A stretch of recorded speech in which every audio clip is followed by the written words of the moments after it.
Bonjour à tous et bienvenue dans les royaumes de Kea. Aujourd'hui, vidéo spéciale parce qu'on va commencer une nouvelle série qui va s'appeler Nostalgie. Alors, je dis commencer une nouvelle série, ça va dépendre de vous aussi, voir un peu si ça vous plaît et replonger en fait dans nos armées d'enfance, dans nos armées qui nous ont commencé à nous faire rêver dès le début. Alors ici, première armée que je vais vous présenter, donc c'est pour Warhammer Battle, ce sera beaucoup du Warhammer Battle évidemment, donc si ça vous intéresse, du Warhammer Fantasy, si ça vous intéresse, petit pouce bleu, petit commentaire, dites-moi si ça vous intéresse, si vous voulez que je fasse aussi des rapports de bataille, V8 si je fais, ou moins, si vous avez envie que je vous montre d'autres armées, j'ai quand même quelques armées Warhammer Battle, donc voilà. Aujourd'hui, je vais vous présenter la toute première, ma toute première armée, et replonger avec vous dans tous ces souvenirs qui ont fait qu'on est des hobbyistes aujourd'hui. Alors, présentation de l'armée, aujourd'hui, on va voir les nains. Alors là, vous voyez mon tout premier livre d'armée que j'ai acheté. Voilà, ça c'est mon tout premier, c'est mon livre d'armée nain de la V4, V5. À côté, vous avez le bouquin de bataille, parce que j'ai pas retrouvé le bouquin de règles en fait de la Warhammer Battle V5. Donc c'est la toute première que j'ai commencé. Donc j'ai commencé en octobre 1998. N'hésitez pas à me dire vous dans les commentaires, mais quand est-ce que vous avez commencé? Par quelle boîte de base? Par quelle édition, ça va être intéressant. Et là, c'est la dernière édition de mes nains, donc pour la V8 avec le bouquin de règles. On va passer sur la carte du Vieux-Monde, vous la connaissez. Donc voilà, donc cette magnifique carte, d'ailleurs très hypée par Total War, évidemment, et par Old World qui va bientôt revenir, j'espère, et j'espère que ce sera super bien. Alors, on va commencer par l'armée. Alors comme vous pourrez voir ici, l'armée va être divisée en deux. Celle-ci et celle-ci. Voilà. Je vais vous expliquer ça, parce que ça va être mon armée d'ancienne. Donc, vous allez voir, dedans, je vais avoir des figurines qui datent vraiment, début des années 80, comme j'ai des figurines qui sont les dernières, en fait, sorties pour Warhammer Battle.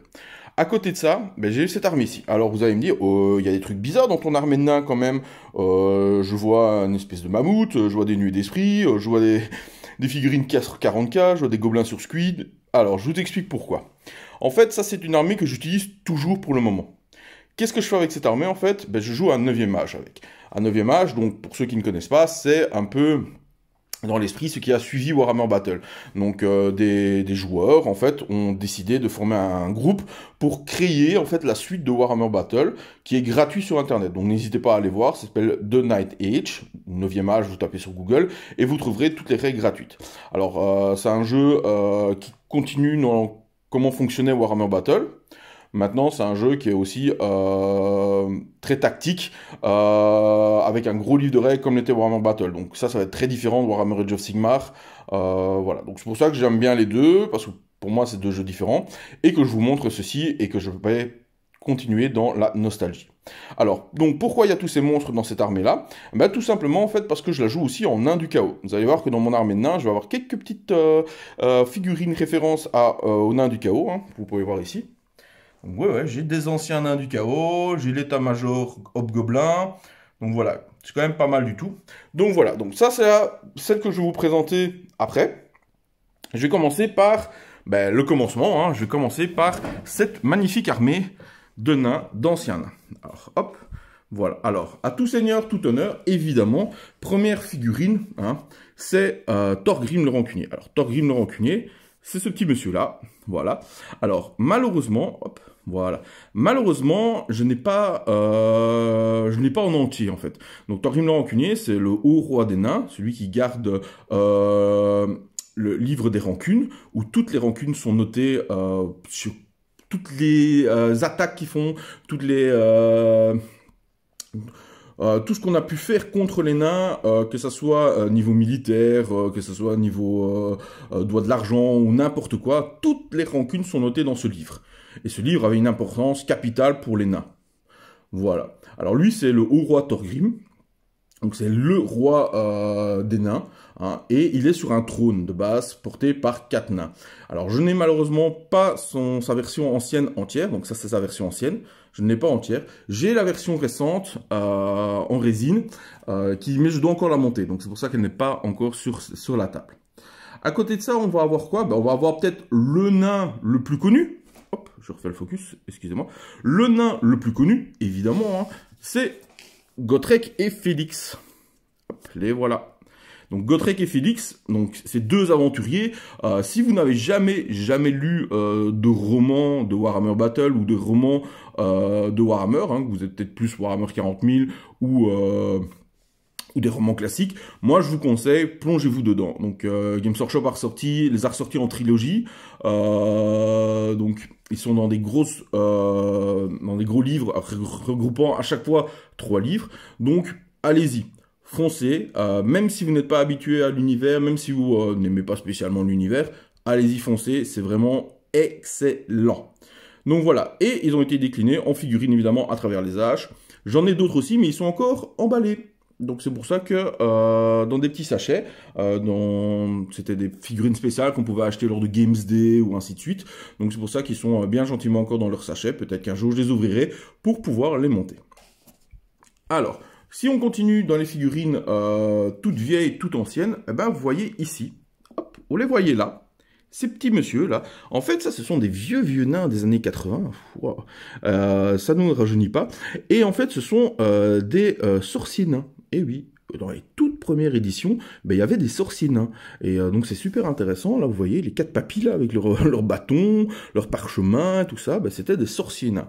Bon, on a vite oublié l'idée de la magie chez les nains, et on est très vite passé sur les runes. Et ce qui fait en fait vraiment la grande marque des nains, c'est toutes ces runes qu'on peut avoir. On va avoir aussi, hop, le roi nain sur bouclier. Alors ça c'était une option qui était aussi très intéressante en termes de jeu. Donc vous pouvez mettre son roi soit à pied, soit sur une pierre de serment. Donc c'était une pierre qui restait sur place en fait. Il ne bougeait pas, l'unité ne pouvait plus bouger, ne pouvait plus être démoralisée. Ils étaient là et ils resteront jusqu'au bout. Et vous aviez aussi le nain sur porteur de bouclier, un peu à la Astérix. C'est assez marrant dans les Gaulois. Et là, de nouveau, ben, vous aviez des bonus, parce que vous aviez 2 gars qui vont frapper, vous aviez des bonus de points de vie, des bonus d'endurance, et ainsi de suite. C'était quelque chose d'assez intéressant à faire. Une grande bannière, parce que qui joue jamais sans grande bannière, évidemment, hein, montrer haut ses couleurs. Et vous aviez les ingénieurs, hop, que vous voyez ici, en voilà un, par exemple. Vous aviez, ben, je vous en ai parlé là tout de suite, des runes. Ben, vous aviez les maîtres des runes, qui sont ici. Alors, maître ou seigneur, évidemment. Alors, les maîtres des runes, c'est un peu ceux qui dissipaient la magie. Parfois, ils avaient une sorte de magie où ils pouvaient lancer des runes en tapant sur des runes pour lancer des pouvoirs sur les adversaires. Donc ça pouvait être intéressant. Et elles pouvaient aussi monter ce qu'on appelait l'enclume du destin. Alors, l'enclume du destin, il y avait 2 versions. Vous connaissez sûrement la version plate, en fait, où il y avait juste l'enclume, un gars derrière, un petit fourneau sur le côté. Moi, j'ai la toute première version de l'enclume, j'en suis assez content. Juste que je dois prendre un de ces petits messieurs-là, ou en prendre un nouveau, et le coller dessus, parce que je n'ai plus le personnage qui va dessus.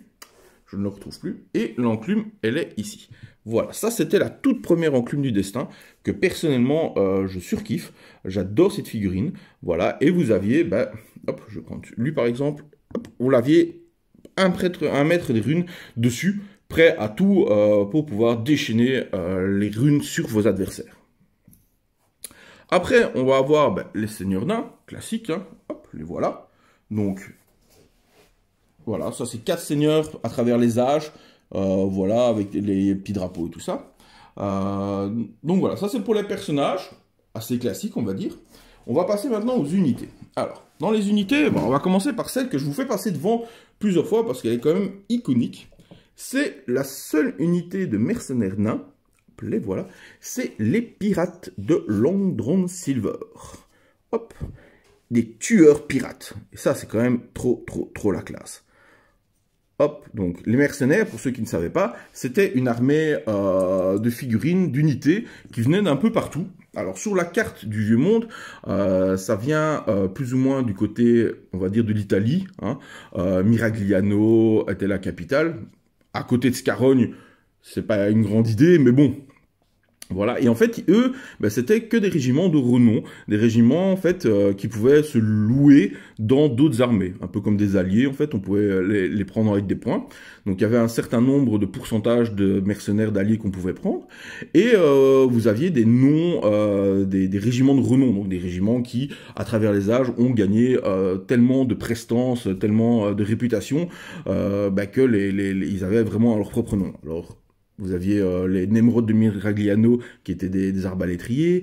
Vous aviez les pirates tueurs de Londron. Bah voilà, si ça vous intéresse, je peux faire une petite vidéo sur les mercenaires. Ça peut être toujours intéressant aussi de redécouvrir un peu ces figurines qui ont voyagé dans le temps et qui maintenant n'existent plus, on va dire. En tout cas, elles sont très difficiles à trouver.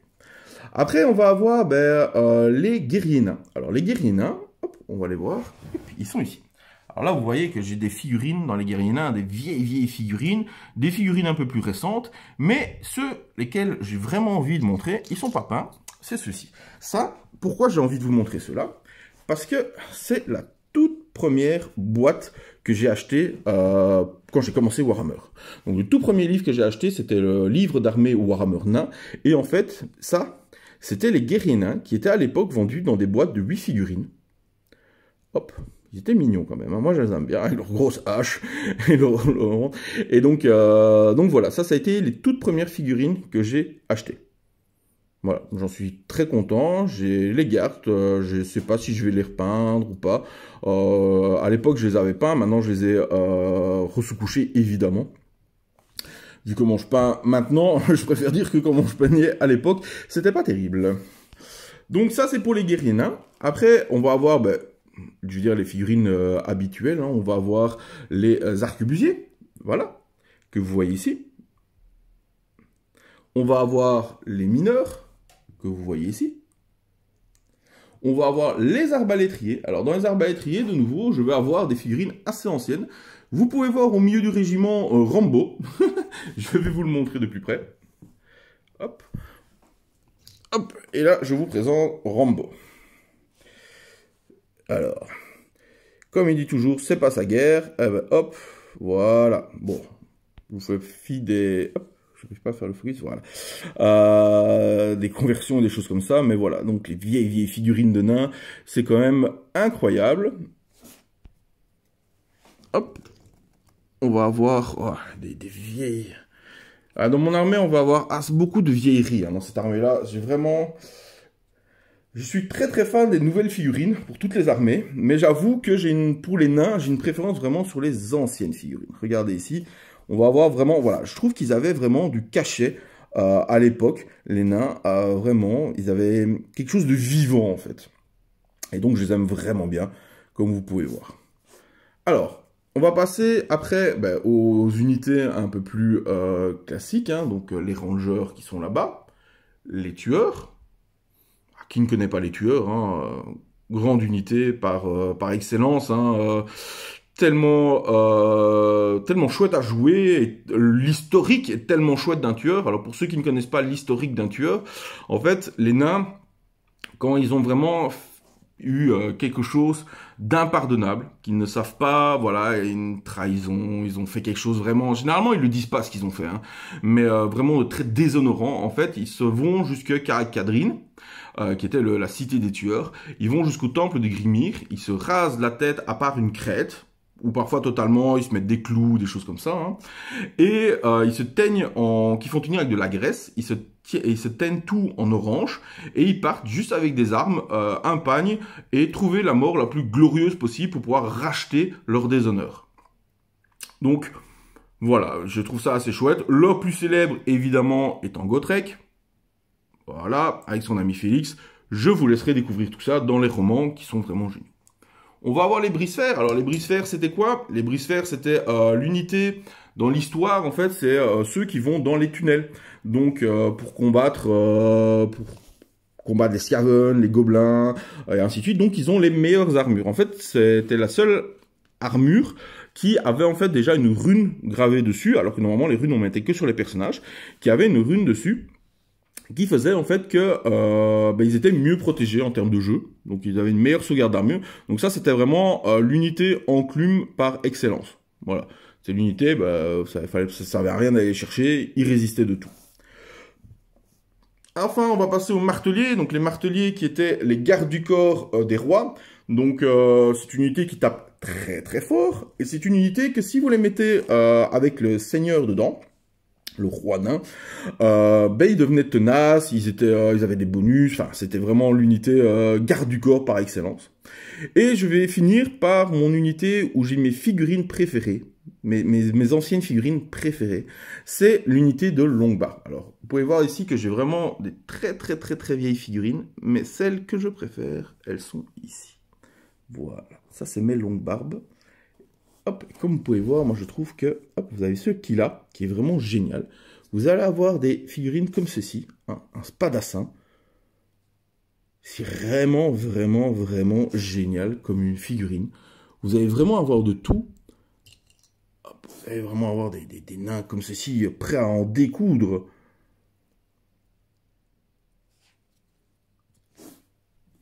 Voilà, on va vraiment avoir toutes ces petites figurines naines.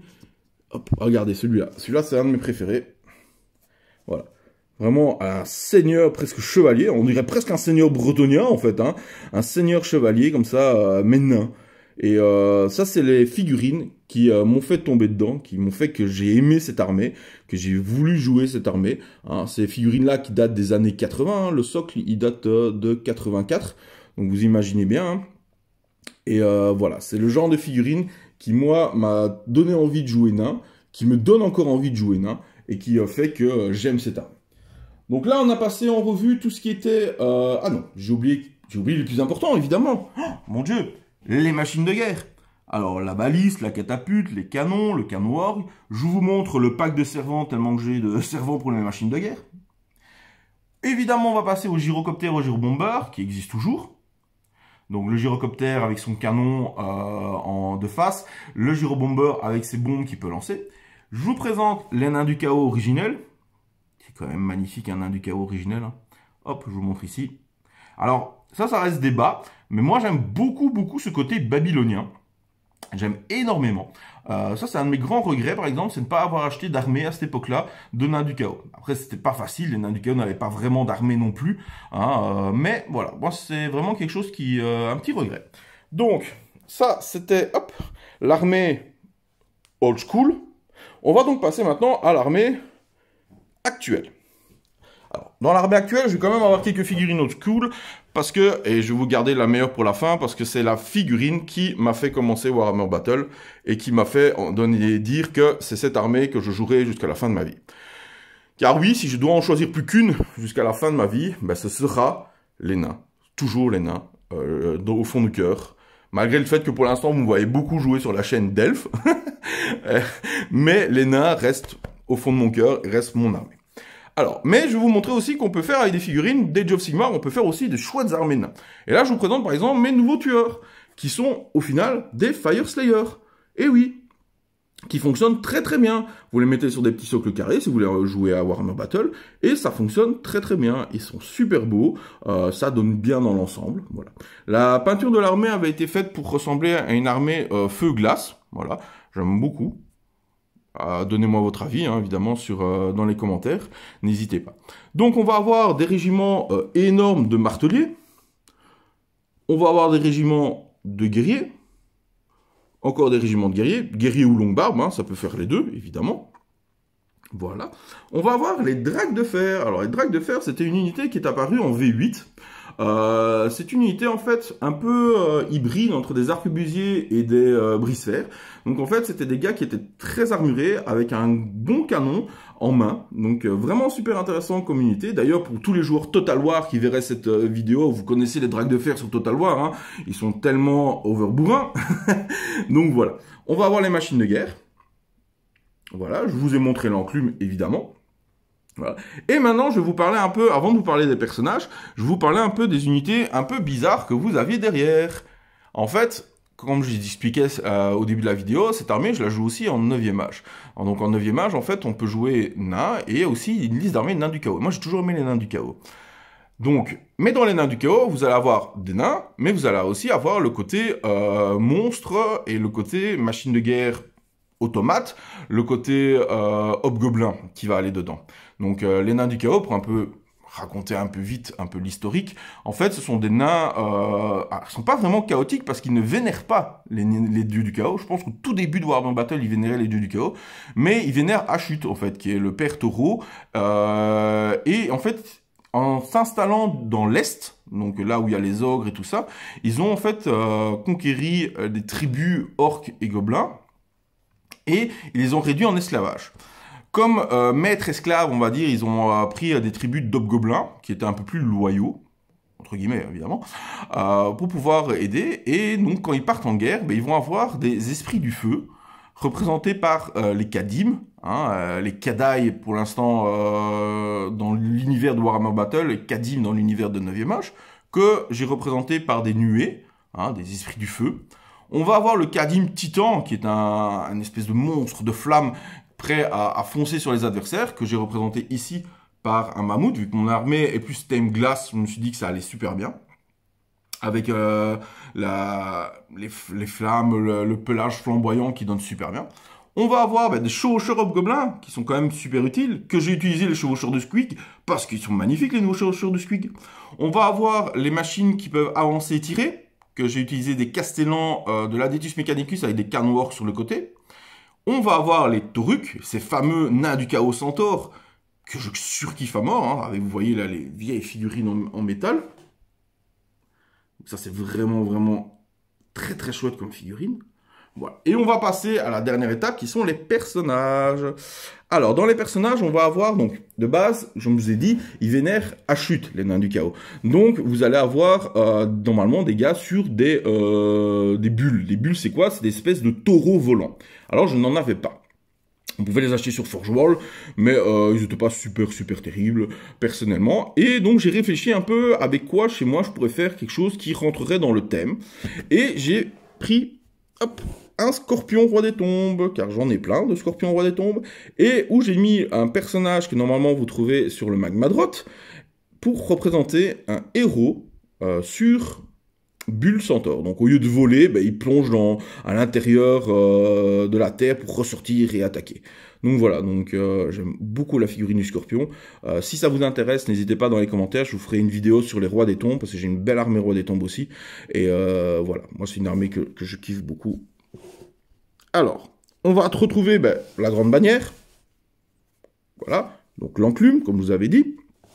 On va retrouver ici, alors, un prêtre des runes, hein, c'est un prêtre Fire Slayer. Donc, vous voyez, les figurines Age of Sigmar rentrent facilement sur les socles et donnent super bien. On va avoir un maître des runes, qui est top aussi.